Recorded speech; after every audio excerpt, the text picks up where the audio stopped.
Olá, pessoal. Esse é mais um vídeo da série Meu Sonho como Jovem Cientista. Hoje eu convidei para falar aqui para gente o Alan dos Anjos Monteiro, tá?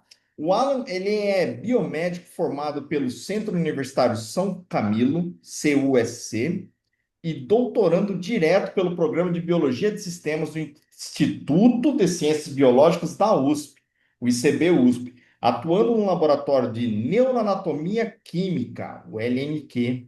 Ele desenvolve pesquisa em neuroendocrinologia, com foco na caracterização molecular e funcional de neurônios produtores do hormônio concentração de melanina no hipotálamo lateral e na área pré-óptica de ratos, explorando circuitos neurais envolvidos na regulação do comportamento maternal.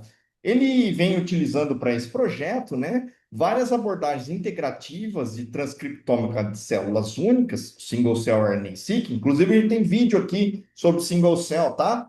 ATAC-seq, várias vertentes da bioinformática e também atua em validações moleculares em modelos Murino, tá? O Alan foi convidado hoje para essa fala aqui, porque ele está envolvido em uma temática bastante atual e de amplo interesse pela comunidade científica. Alan, primeiramente, obrigado pelo seu tempo, obrigado pela disponibilidade de estar aqui para falar para a turma, tudo bem? Dos ouvintes desse canal. E é muito legal ver o pessoal mais jovem engajado em áreas de bastante interesse, de bastante impacto para a sociedade, tá? Muito obrigado. Então, o intuito desses vídeos é propagar o que os nossos jovens e brilhantes cientistas estão fazendo.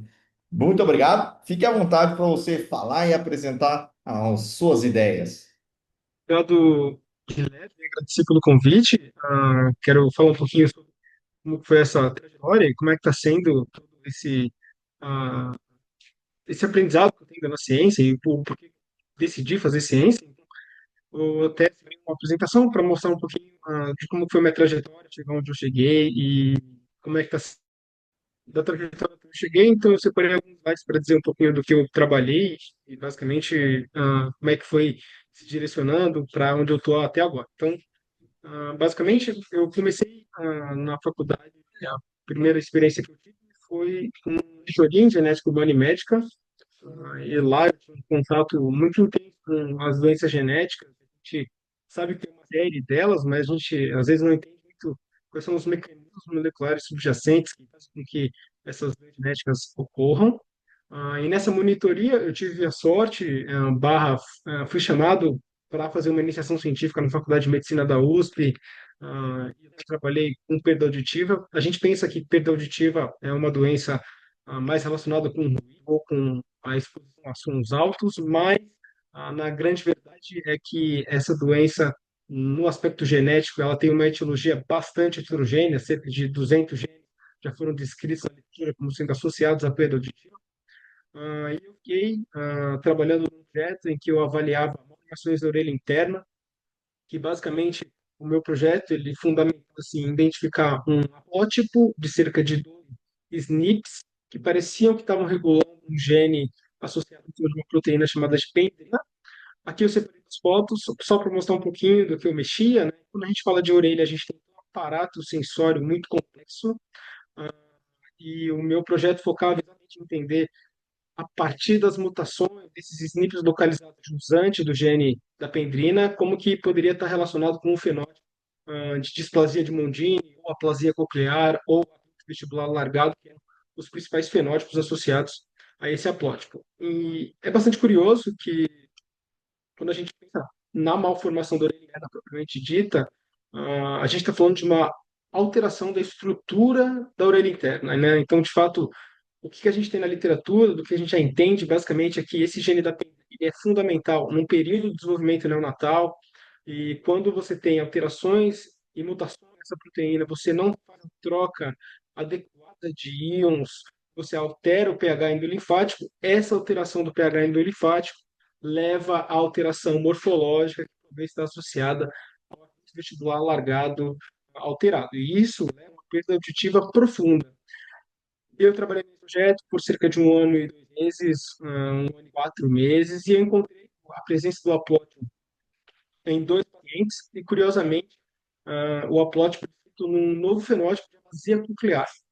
Esse projeto ele continuou sendo trabalhado no laboratório e um colega meu agora está reanalisando dados de exoma para identificar se de fato esse aplótipo tinha relação, mas é curioso porque a descrição do aplótipo foi em caucasianos e o paciente era caucasiano, né? Então mostrava de fato que a alta frequência estava relacionada provavelmente com a presença desses SNPs e com essa regulação do gene da menina. Porém, são coisas que ainda estão para ser respondidas, mas é uma relação muito interessante ainda não descrita do haplótipo seva com o gene da pendrina. Eu terminei essa iniciação científica, eu pensei, agora talvez seja interessante eu começar a me desenvolver em outras áreas, sempre gostei muito da parte de genética, mas também gostava muito de oncologia. Foi aí que eu tive a oportunidade de ser convidado pela orientadora num processo seletivo para trabalhar com oncologia propriamente dita. Eu fiquei fazendo um estágio de mais ou menos uns 8 meses no AC Camargo, né, que é um centro de pesquisa de excelência aqui em São Paulo, responsável pelas análises de cânceres relacionados à glândula salivar e incidência de tumor de glândula salivar. A gente está falando de um tumor extremamente raro, que afeta grande parte da população feminina. E a gente tem uma série de subtipos de tumor de glândula salivar e um dos principais aspectos fundamentais dessa doença é a ausência de biomarcadores específicos. Então, quando você trabalha com tumor de glândula salivar, você geralmente você está restrito à ressecção cirúrgica com ausência de quimioterapia específica, diferente, por exemplo, de alguns tipos de tumores de mama que você tem uso de alguns imunoterápicos que conseguem atuar especificamente naquele foco. Então, eu tive ali um contato grande com um câncer específico de glândula salivar, que é o carcinoma mucoepidermoide, e eu achava muito interessante, porque conforme eu lia os trabalhos, eu identificava que os trabalhos estavam muito esparsos em relação a esses possíveis biomarcadores. Aí eu estava começando a ter um interesse em entender um pouquinho mais aprofundado os aspectos de computação relacionados a esses possíveis marcadores. Foi dali que eu propus um pequeno projeto para minha orientadora, que a gente a partir da literatura, a gente ia buscar os marcadores que os patologistas estavam investigando e a gente ia tentar entender se essas proteínas tinham alguma interação, e foi nisso que eu fiz um projeto bem simples de unir essas proteínas numa lista e fazer uma análise de string para ver como que essas redes poderiam estar se comunicando. Isso foi bastante legal, porque a gente encontrou, por exemplo, EGF1, EGR1, ou, por exemplo, a família dos genes de crescimento celular, as famílias de genes associados a mucinas, elas tinham uma alta interação entre si, mostrando que talvez esses marcadores fossem possíveis estáveis no tratamento de carcinoma mucoepidermoide. Foi um projeto bem legal que eu desenvolvi ali, e é ali que eu comecei a ter a paixão, de fato, para trabalhar com bioinformática. Eu vi que, de fato, aquilo que a gente encontrava na bancada estava começando porque a gente entendia a partir de análise in sílico, e foi daí que eu, de fato, comecei a ter mais interesse por essa área. Finalizei meu estágio lá e aí bastante alegre, vendo que, de fato, a bioinformática era um campo muito rico. E foi dali que, depois desse estágio, eu consegui uma bolsa de iniciação científica no Laboratório de Neuroendocrinologia Molecular, do professor André. E lá eu tive a oportunidade de entrar na área do endócrino, focando especificamente em um conjunto de neurônios chamados de neurônios magnocelulares, principalmente localizado paraventricular e no núcleo supraóptico do hipotálamo. E como eu já gostava da parte de bioinformática e eu estava entendendo mais sobre como que eu poderia lidar com esses dados, eu tive a oportunidade de entrar nesse laboratório e ficar estritamente trabalhando com bioinformática. Então, eu saí da bancada e entender agora as análises de single cell e como que eu posso utilizar esses diferentes ferramentas para entender esses neurônios. E foi muito interessante, porque a partir das análises que eu trabalhei, eu fiquei responsável por levar um pacote de análise no laboratório, que foi bem legal, porque a partir dos resultados que a gente obteve nos neurônios magnocelulares, parece que eles são neurônios resilientes a processos neurodegenerativos. Por exemplo, na doença de Alzheimer, os neurônios magnos supraóticos não sofrem degeneração. E como são neurônios que apresentam um aparato molecular específico, identificar esse número de estados de simulação e de espelho transcriptores foi muito interessante e rendeu dado preliminar um projeto regular que foi aprovado recentemente pelo antigo orientador. E ali eu entendi que o hipotálamo é muito complexo e que é muito interessante se investigar. E como a gente está tendo muito avanço nas técnicas de tratamento de célula única e de técnicas únicas no todo, o entendimento dessas técnicas a partir do entendimento da complexidade do tálamo fez com que eu quisesse me manter nessa área.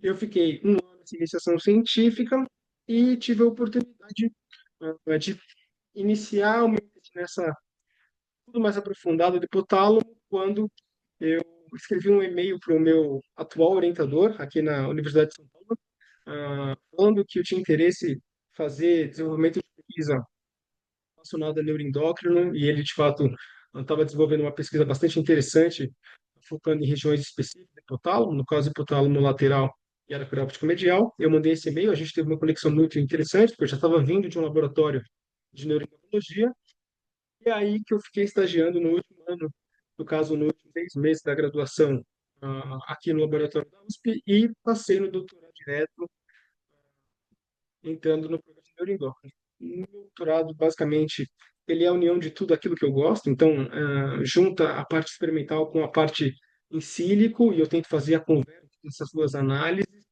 Basicamente, o meu projeto de doutorado foca na caracterização do hormônio concentrador de melanina, que é um peptídeo de 19 aminoácidos, foi encontrado inicialmente em peixes, mas que parece que desempenha um papel fundamental no controle do sono, da alimentação e de aspectos motivados do comportamento. E o meu doutorado foca em entender como que esse neuropeptídeo atua em diferentes regiões do hipotálamo. Curiosamente, na área pré-operacional, esse neurônio produtor de CH, ele aparece e desaparece.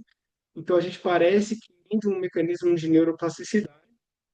Enquanto na área hipotalâmica lateral, parece que os neurônios são mais fundamentais para aspectos de motivação da mãe em relação à prole no início do período pós-parto. Esses trabalhos, em paralelo, eu inicio uma análise de dados já publicados na literatura de single cell, para entender e caracterizar mais profundamente os aspectos moleculares envolvidos nos neurônios que produzem MCH, nos neurônios presentes no hipotálamo lateral e nos neurônios presentes na área preóptica medial. Então, basicamente, daqui está tendo alguns trabalhos bastante que a gente está finalizando para a publicação. Um deles é um trabalho focando nos neurônios MCH da preóptica medial, e um outro trabalho que mostra como que os neurônios da hipotalâmica lateral são responsivos a comportamento parental e como ele vai estar regulando o comportamento interno. Eu entrei por volta de uns 9 meses agora no doutorado, então a gente está tendo bastante trabalho e meu orientador acaba tendo um vínculo muito próximo comigo e eu estou tendo a oportunidade agora de fazer uma BEP em dois lugares diferentes.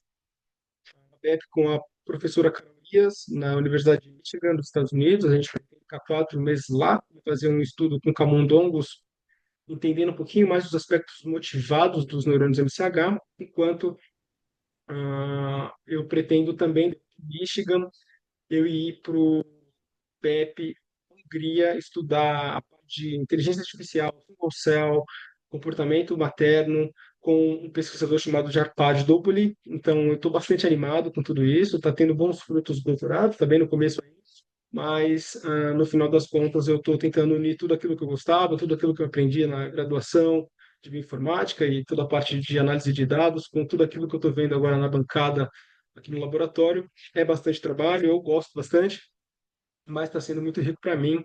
Isso foi um pouquinho da minha trajetória, fiz muitas coisas além, mas isso foi um resumo de como que eu caminhei até aqui. E basicamente eu acredito que seja isso, assim que eu tenho feito até agora, e acho que seja isso. Ô, Alan, me explica uma coisa aqui. Você trabalhou você fez sua graduação, né, em biomedicina, né? E aí você está migrando, né, e vem migrando para dentro de uma área que é a bioinformática, que é claro que ela é bastante abrangente em termos de profissionais que atuam nela, mas não é o seu início de formação, né?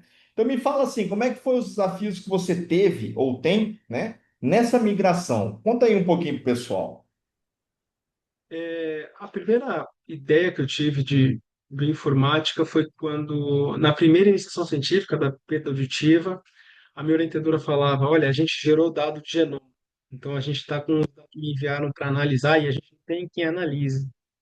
A gente não sabe como analisar, são dados vários gigabytes, então como a gente lida com isso? No momento eu pensei, olha, talvez seja interessante me desenvolver nessa área, que parece que é uma área que falta profissional que saiba lidar com o dado, ou se tem profissional que sabe lidar com o dado, não entende do fenômeno biológico. Então eu estava meio que no meio do caminho para isso. Em paralelo, uma coisa que eu fiz e que me ajudou bastante foi ter feito disciplinas relacionadas à estatística e que isso ajudou bastante a ter um crivo maior nessa parte de análise de dados. Tive a sorte de fazer a disciplina de Introdução à Inteligência Artificial da Universidade de São Paulo, no caso da Universidade Federal de São Paulo, da Unifesp, com o professor Jean Faber, que acabou sendo muito próximo, um grande tutor na graduação, e ele me permitiu entender um pouquinho mais os aspectos relacionados à computação. Em paralelo a isso, fiz a disciplina da psicobiologia, do professor Altair, uma disciplina bastante rica, bastante intensa, de 3 níveis de estatística, e isso acabou me trazendo cada vez mais para esse interesse, pé mais no chão, as análises de dados, e eu fui conseguindo entender um pouquinho como que eu podia lidar com essas análises, e foi bastante gradual, na verdade. Começava com aquela bioinformática de botão, então, olha, eu tenho uma lista de genes, eu vou fazer uma análise do string, eu já tenho uma plataforma pré-pronta, então está mais fácil. E depois eu fui entendendo, olha, tem um código que eu posso aprender, então comecei a fazer os cursos relacionados a aprender R, principalmente, lógica de programação, eu acho que tudo no final é uma lógica de programação, você se alfabetiza na sintaxe das linguagens. E foi bastante, digo que de passos lentos, mas foi construindo toda essa solidez que eu me sinto confortável hoje para trabalhar, né? Não somente bioinformática, como também a parte de análise de dados, como eu acho que são mais interessantes. O Alan, é legal você ter trazido isso, né? Porque o que tem acontecido, né? Muita gente tem entrado nessas análises, né, de bioinformática, só que, é, honestamente, tem feito um serviço bastante pobre ou até mesmo anedótico em muitos casos, né? E acho que o que você falou é importante, né? Quando você foi começar, você primeiro se preparou teoricamente para fazer isso, não só na parte de bioinformática, mas também na análise de dados, né? Então você foi atrás de disciplinas de estatística, né? Aprendeu uma linguagem, pelo menos, de programação, foi atrás da parte toda da teoria da ciência de dados, né?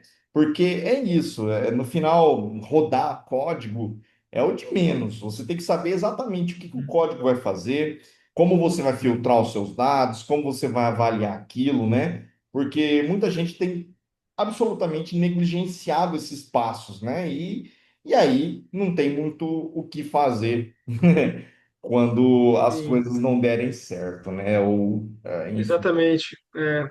Eu percebo muito isso porque eu estou terminando um manuscrito para a gente tentar publicar agora, e foi muito legal porque depois de ter passado mais ou menos quase 2 anos trabalhando com single cell, agora está entendendo mais como eu posso analisar o dado, entendendo do fenômeno biológico, como fica mais palatável de conseguir fazer as análises que façam sentido, sabe? Porque quando a gente trabalha num dado ômico, a gente tem, sei lá, 20 mil genes ou 2.500 genes, a gente faz uma análise de enriquecimento, provavelmente a gente tem uma via enriquecida que a gente consegue fazer uma discussão. Mas ainda assim, como eu estou na bancada todos os dias, pego um tempo para também ficar no computador, eu sei o que eu preciso e o que eu deveria ver. Então, o imperativo de saber estatística, etc., é importante, e o imperativo de saber biologia é muito importante, porque eu cheguei para mostrar os resultados para o meu supervisor, e ele adorou, porque ele falou assim, faz muito sentido. E eu falei, faz sentido, não só a análise faz sentido, mas como a biologia está batendo, como a gente tem dado mostrando isso. E eu acho que esse é o ponto mais importante, porque eu percebo que as pessoas vai fazer uma análise de RNA-seq, por exemplo, contra uma série de vias. Aí eu estava em paper faz um tempinho, uns 2, 3 meses atrás, o cara coloca um dot plot com várias vias diferentes, e aí você, coisa simples, você olha que o cara usou o valor de P sem estar ajustado, por exemplo. Então, ele está discutindo uma via que ele não ajustou, então provavelmente ele está tendo um problema de falso positivo, ou ele colocou um cutoff de FDR, sei lá, índice de falsa descoberta muito alto e passou na revista, mas você lê aquilo e fala assim, calma, um pouquinho mais de cautela para falar sobre esse dado. Então, é uma coisa que eu acabei criando e eu leio um trabalho de uma forma diferente, porque de fato tem que ter um rigor, tem que ter uma biologia por trás, não somente a análise pela análise, mas sim o racional está fazendo sentido, isso bate com a literatura, sempre retornar para isso. E isso foi uma coisa que, para mim, eu percebo bastante e eu consegui meio que fazer com que as coisas fizessem sentido biológico, principalmente, né? Isso que você trouxe é bastante importante, né? Porque, afinal, essas análises estão lidando, elas servem como ferramentas para você fazer discussões acerca de fenômenos biológicos, né? Então tem que fazer sentido mesmo, né? Muito bom. Alan, agora eu vou fazer uma pergunta para você, tá? Uma pergunta do seu coração. Qual é o sonho do Alan como cientista? Eu acredito que, pensando em termos de sonho, eu acredito que o mais importante na ciência é a gente tem que publicar, a gente tem que ter revista de impacto, etc, etc. Mas o mais importante é a gente comunicar o que a gente encontra. Ah, o meu doutorado, eu só trabalho com fêmea. E eu sinto que o meu doutorado é uma forma de justiça social das mulheres, por exemplo. A gente sabe que uma série de doenças diferentes afetam diferentemente a população das mulheres. E eu investigo exatamente um peptídeo que aparece no cérebro materno. Então, isso para mim mostra que também é uma forma de ter justiça social. E não somente encontrar o resultado e publicar numa revista de alto impacto. Preciso comunicar isso depois. Eu preciso levar essa informação para alguém que na volta vai receber essa informação. Para mim, ciência, ela tem um aspecto fundamental de pesquisa básica, mas a gente tem que pensar que alguém pode se beneficiar disso. Então, o meu grande sonho é pensar que daqui 10, 15 anos, a gente entenda que, por exemplo, o MCH que aparece na pré-óptica medial seja um fundamental neuropeptídeo relacionado ao apego da mãe ou ao processo de desapego da mãe, propriamente dito, e que ele possa ser um possível alvo por uma depressão pós-parto, por exemplo. Então, isso para mim é o que faz com que eu tenha esse grande sonho de manter aceso a essa ideia de que é necessário levar essa informação para a população e devolver tudo aquilo da bolsa que eu recebi, a FAPESP que eu recebo, as viagens que eu vou fazer, retornar isso para a comunidade, porque isso sim, para mim, é ciência. É o quanto isso pode ser levado para a pessoa que precisa escutar. Legal, muito bom pensamento, Alan. Acho que é uma coisa profunda, né? Que você está trazendo não só a questão de popularizar e tornar esse conhecimento atingível à sociedade que paga por isso, mas também você traz uma visão bastante importante que é a questão das mulheres, né? Das mulheres, do papel delas na nossa sociedade, da importância delas na nossa sociedade, né? Então, acho que você está trazendo o devido prestígio para essa temática, tá certo? Ô Alan, muito obrigado pelo seu tempo. Foi legal te ouvir. É bacana ver você desenvolvendo a sua pesquisa numa temática bastante interessante, mas mais que isso, entender que você tem uma visão bastante nobre sobre o que você está fazendo e o que você deseja fazer no seu futuro, tá certo, Alan? Eu agradeço a todos e eu acredito que, no final das contas, a gente está sempre aprendendo novo e o mistério sempre é a condição da ciência, né? Então, buscar sempre esse mistério e tentar sempre ah, para as pessoas que realmente precisam. E muito obrigado, Guilherme. Muito obrigado. Falou, pessoal. Espere o próximo vídeo. Até mais. Valeu!